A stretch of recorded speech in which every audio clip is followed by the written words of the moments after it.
Hi, I'm Juice Trumbull, and I'm going to give sort of a quick rundown of sort of Cherokee lineages and trying to seek this information.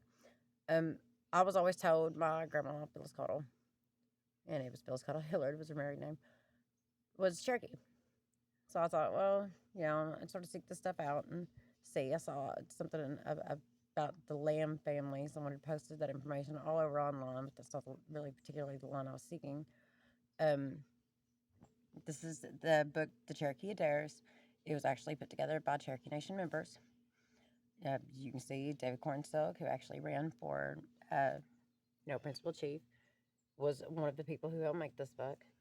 Mary Adair, Betty Starr Baker, Jimmy Ruth Adair Carson, Lorraine Chalmers, David Cornstalk, Jane Adair Deere, Betty McGee, and Janetta McGee. The lineage goes all the way to 2003, and this book is worth money. I just happen to be lucky enough, I guess. I'm sorry for the ghetto presentation here. I don't have a PowerPoint program on me right now, so this is kind of the way y'all get it. Um, when they put this book together, it goes all the way to 2003. Now, this is just for one particular Caudill line that I was looking at in it. There's more Caudill lines than that, but this just so happens to be the Caudill line listed in the book. That old myth there was no one of any Cherokee anything born in Kentucky is a myth. As you can see here, James Watson Caudill was born in Kentucky. He married a Cherokee woman, Lou Holland. Now, there's lots of Hollands on the Dawes rolls and Eastern Cherokee rolls. It just so happens, Lucinda Holland, she married James Watson Caudill. They married in Arkansas. They also show up in Emmett Starr's History of the Cherokee Indians. Emmett Starr wrote that book in 1921. In 1921, he listed all the old families. And the thing of it was, I bought that book from the Eastern Band of Cherokee Indians, so thank y'all. Thank all the Cherokee Nation members that helped me seek out this information. As far as the history of Cherokee Indians, I found out that there was sort of gaps in it and stuff. And I was just lucky enough that I found this book and a museum in Oklahoma sold it to me. And with this book, I was able to fill in the gaps that was missing from the history of Cherokee Indians. This is Bob Blankenship's Dawes Rolls Plus. Now, I have the Cherokee Roots Index and I have the Dawes Rolls Plus. And once you find that, you can sort of seek out the applications and the other information. But this is actually invaluable to be able to locate that information in the first place. There is a sort of this myth that there's only one Caudill on Cherokee rolls, Elrilda Caudill. She was on the Dawes Rolls. The Dawes Rolls was from 1898 to 1914. So this was the original enrollees for the Dawes Rolls. But as you see, there's a Lou Holland candle on here in Big Cabin, Oklahoma. Now I'm going to explain this to y'all to the best of my ability. As you're looking through that, when they did this book, you can see she's listed as a Caudill. She married a Caudill between 1850, I think, and 1860 70. You can look at the Kentucky census records, and the Caudill family was actually listed as Candles. The Caudill family came here from North Carolina. They settled Kentucky about 1808. The original surname spelling was Caudle. It did not become Caudill, Dill, until later on, until probably after 1850, something like that. So you see all these variations of the surname spellings on the census records, but they're all the Caudill family. Now, this is my grandmother, Phyllis Ray Caudill. She married Esther Hillard. My grandma Phyllis, that was her when she was 18. She had 8 children with my grandfather, Esther Hillard. This is my paternal line. My maternal line is Vita Swift, Vita Baldwin Swift. That is her brother, Norman Monzel Baldwin, and my Aunt Kathy Swift. Jimmy Swift of Kentucky. His father was Cecil Swift, murdered in Louisville in 1952. This is particularly my maternal line. Of course, there's my mother and father, because my older brother, so my mother is in between them, I guess. My dad was about 21 in that picture. My mom was about 17, maybe. And, of course, my grandmother, Phyllis Caudill, her mother, Anna Davis Caudill. My Aunt Deborah, who passed away in August 12th, 2020. And their grandmother, and this was actually Marie's mother, Lula Darty. Lula Darty It's this woman right here. She was married to a William Davis. This is supposed to be the family of Caudill. This was found in Caudill's stuff. It was from his father, who used the name Eli Caudill, who also had been listed as a Candle. I have not been able to locate all the people in this picture. I only know that the picture is from that particular family line. This is the family of Caudill's father. Of course, that's me with my grandma Phyllis, with my big mouth open. And all my cousins, my grandma Phyllis and my papa Merle had 8 children together, so naturally there's a lot of grandchildren. Carl Caudill and his wife, Anna Davis. My uncle Ronnie, my aunt Sharon, my grandma Phyllis, her father Carl, her mother Anna. I don't know who the guy in the background is. This is Lila Darty and Phyllis Caudill. And of course, Phyllis Caudill and my papa Merle. Papa was a real one-of-a-kind guy. But I found out with all the sort of rumors to my grandma Phyllis having ties to the Cherokee Nation. It turns out it was true. Now, my grandma Caudle died in 1994 when I was 14. I remember being at her funeral and everything. And, she's not really around for me to ask, and she never knew her father's family. Her father, Carl Caudle, was actually raised by his stepfather. He didn't really know his father. He named one of his sons after his father. His son's name was Edward Eli Caudle because he actually was married twice. His son, Edward Eli Caudill, actually ended up in Texas. He was a military man. I've never actually gotten to spoke to the man, but I've sort of traced down him and his sister, Lorraine Caudill. He was a mystery to me. I didn't know anything about him until I was an adult. I'm 44 years old, so I'm just sort of finding out some of this stuff. Now, I talked to my family, but they didn't talk about this particular history a whole lot. One thing my grandma Phyllis was never accused of was being white. I don't look exactly like her. My aunt does. Her daughter does. I don't. I look more like my father, who looks more like his father.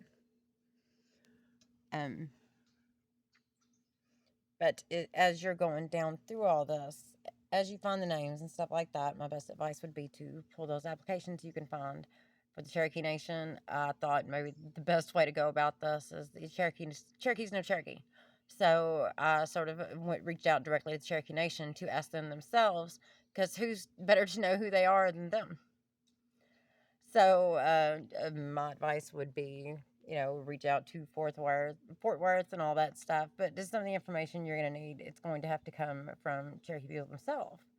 If you actually are looking for those family lineages, you can't sort of secondhand find everything. So as I started reaching out and asking for different pieces of information, now while I found conflicting information, because genealogy can be a little confusing without, a really complete set of facts. And as I started reaching out, I started being able to put some of these pieces, the puzzles together. And as I did, some of the things my father had said to me over time, because my father didn't give you anything too easy. He expected you to use your brain. So my dad would say certain things to me, and he would have sort of this tone. My dad had this deep, very baritone voice. He had sort of this tone, and he would be like, "Hey, they said my mama was a drunk." Stuff like that. And he sort of dropped little hints of things, but he wouldn't directly hand me anything except for the Hillard family line, specifically to Estimel Hillard's, family line and background. So he wanted me to run that, and then finally, it was kind of let known to me that my father was hoping I would run his mother's line and, see things for myself. So I did. Anyone that has any more information on the Caudill family, I'm actually looking for their history all the way back to Scotland, because Caudill is actually originally a Scottish name. Now, my brother loves Scottish culture, the Scottish people. It's not really surprising that they would start marrying the Cherokee Nation, because the Scottish people, the ancient Scottish people were sort of tribal people themselves. They had clans. That their lifestyle in, ancient Scotland and Ireland and stuff was very much, it wasn't like kings and queens originally. It was very much like native people themselves. Only they were from Scotland and not from the Americas. Interesting stuff. And if anybody decides to look through this and decides to look through the family line, this book is absolutely worth the money. It goes all the way back into ancient Scotland and Ireland. It's really interesting. They have a lot of documents in it, land plats for sort of the land allotments from the Dawes rolls. It's got a lot of information letters, personal letters. It's worth it. It's worth it to be able to read it, if nothing more than for the history aspect of it. Now, most of it is lineages, but it is a good book. So, as y'all are going through all this, make sure you seek information from, the people themselves. And being as I'm in Kentucky, if anyone would actually want to sort of have more of an authentic look at Cherokee people and their history, the only place to really go for that is in Hopkinsville, Kentucky, at the Trail of Tears Park. The people that run that place, they know what they're talking about. They're not real stereotypical about things. And, even if you aren't talking to them about Cherokee stuff, it's interesting people. Nice place to be. They have a lot of stuff. Cherokee ended their travel. They have one room specifically dedicated to Cherokee, and it's pretty awesome. I know I caught a lot of flack over having, some words tattooed on me in Cherokee syllabary. I actually had it tattooed on me when I was 20 or 21. And I'm 44 years old now, like I said before. So I've had that syllabary for a long time. And actually, it was the way I originally obtained the syllabary, because you don't find a lot of information on Cherokee people in Kentucky. You just don't. They don't really teach much about it in public schools. You don't hear much information. It was actually from the Eastern Band of Cherokee Indians, where I obtained the syllabary and the font to be able to get my tattoos. So, as far as all that goes, I do sort of help try to steer people in the right direction to find stuff. I've heard every myth under the sun since I'm from Kentucky. So, I catch a lot of flack about my hair, but hey, just keep it on my way while I'm working. Keeps it clean, keeps it neat, not blowing my face, and I really can't stand a bunch of stuff up on my neck. So, that whole thing, no Cherokee people, while the Caudill family wasn't originally, I would say, Cherokee, they became Cherokee after the Dawes were citizens of the Caudill people who married people in the Cherokee Nation. And the Cherokee Nation was actually very smart about it. When they saw that things were going to be the way they were and things started getting colonized and all that stuff, they sort of assimilated and adapted to this new culture of these people just sort of flooding their property. And I don't care what anybody has to say about it, that's what happened. And they sort of intermarried with, farmers and more well-to-do families, and they were actually really smart about it, and that's the reason they have over 400,000 members now. So, as you're looking through this, I would recommend Bob Blankenship's books. If you can just sort of start off from the history of the Cherokee Indians, if you find any of your people in it, you might have to reach out to other books that was actually published by the Cherokee Nation or through the Cherokee Nation to sort of fill in the gaps and find the information you need. It's, well, everyone says, that's simple to find that sort of stuff, maybe to find the Dawes Rolls number or something like that. But as far as when you're looking at some of these rolls, the Dawes Rolls is the only membership roll for the Cherokee Nation West. The Baker's Roll, the 1924 Baker's Roll, is the only membership roll for the Eastern Band of Cherokee Indians. They all have their own sort of set of rules. And as you're going through that, I know I was looking through sort of the Davis line, and it was said part of the Davis line sort of ties back to Lucy Bryant. Lucy Bryant, she had married a John Bryant. She appears, let's see, she appears on the 1817, it's either the Immigration or the Reservation Roll, something like that. And she never appears on it again. She never moved west. She died, on the plot of land she had. And the way it was written out is, when she died, that land went back to sort of that state.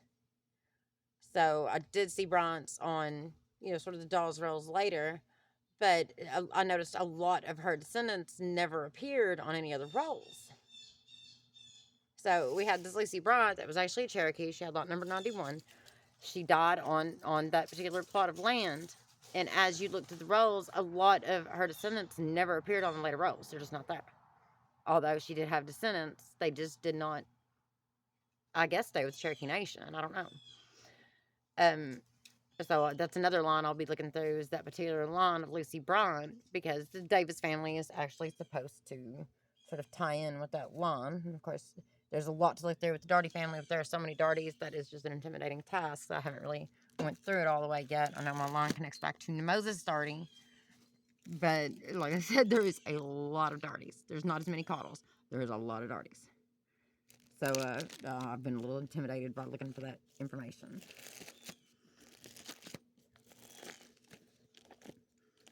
But as you sort of look through this, I use books such as The History of Adair County, Oklahoma, The Cherokee Adairs, Oklahoma Indian Territory, Lincoln County, Oklahoma, where actually one of my Caudill ancestors was born.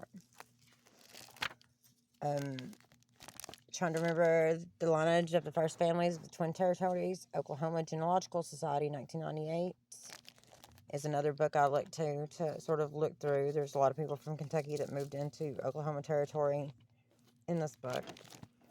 So, and this is actually where, at one time, McLean County, Kentucky, was actually, you know, part of the Native Nations. The Chickasaw Nation actually owned more of western Kentucky. And, you know, Davis County, you know, McCracken County, Paducah, all that stuff. And you think Cherokee, you think, you know, farther east. When you get into western Kentucky, you're actually talking about Chickasaw history. We have a lot of artifacts here. They have found so many artifacts just in the county I'm in. And the Chickasaw was actually some of the last people they held out to the very end. If you look through some of the military records, stuff like that, you'll find out that the Chickasaw actually did not sell out their property until 1818. Let's see, it was 17. I want to say 1794, but I'd have to double check myself on that. That Cherokee and Shawnee sort of signed a treaty, not really knowing what they were signing. Of course, you know, if somebody puts a book in front of you and says, "We want you to do this, and we're going to tell you what it says," and you cannot read English, that sort of leaves you in a vulnerable position. So, you know, I kind of see how that happened. But in 1818, the Chickasaw went ahead and signed a treaty to sort of hand over their part of Kentucky. So all that stuff, like there was no Indian land in Kentucky after 1794 or whatever it was. The Chickasaw held out to the very end. So when you are actually looking at more of the native history of Western Kentucky, you're going to have to look through Chickasaw records, because that's who owned a lot of Western Kentucky. I mean, I went through old military records and all kinds of stuff to find this stuff. Like I said, my grandma Phyllis Caudill, his grandfather was from Kansas. That's what he put down on his records anyway, is that he was from Kansas, and he was also listed as Eli Caudle.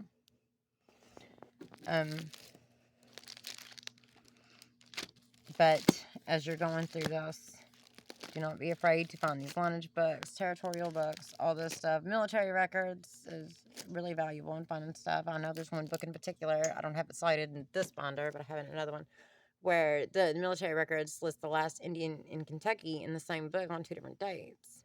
And the fact was, it was not the last Indian in Kentucky, because there was part of this territory that was still owned until 1818. So, this myth, when they say that the Kentucky was sold out and the Cherokees sold it and all that stuff, yes, the Cherokees did make certain treaties that sort of gave the government control over their land here in Kentucky in the 1700s. And like I said, you know, they didn't speak English, so it kind of left anyone vulnerable to just depending on what they were being told. The Chickasaw held out much later, 1818. And if you look through those treaty records and all that stuff, you will find 1818 is when they finally said, yeah, you know, we'll go ahead and we're off living somewhere else. We'll go ahead and let y'all have that part.